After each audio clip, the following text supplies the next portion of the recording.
Hi and welcome to today's tutorial. In this video, I'll be showing you how to create a Google Drive folder for your Docusign document.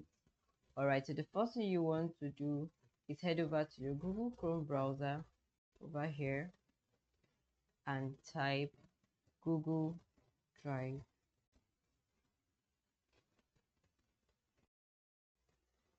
So if you do not already have an account on Google Drive or you've not logged in the particular account you want to work with, make sure you sign up for it. And if you already have an account, do well to log in. All right, so we'll just log into our Google Drive account. All right, so this is our Google Drive account. All right, so to create a particular Google Drive folder for your Docusign document, the next thing you want to do is to create a new folder. So on the top left, as you can see up here, you see this new button with the plus sign. So you click on that. All right, remember we are creating a new folder, not uploading a particular file or uploading folder or doing any of these other prompts. As you can see here, what we want to do is to create a new folder for our Docusign document. So we'll head over to new folder, we'll click on that.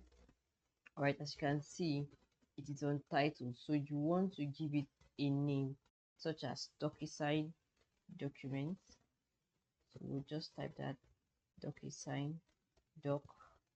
All right, so having done that, we would simply click on create, and in those simple steps we have created our document for Docusign.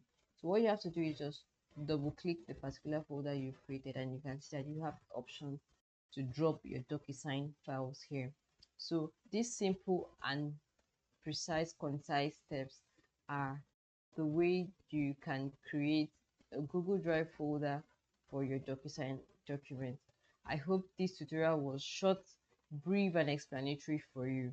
Thank you so much for watching this video, and until the next one, bye for now.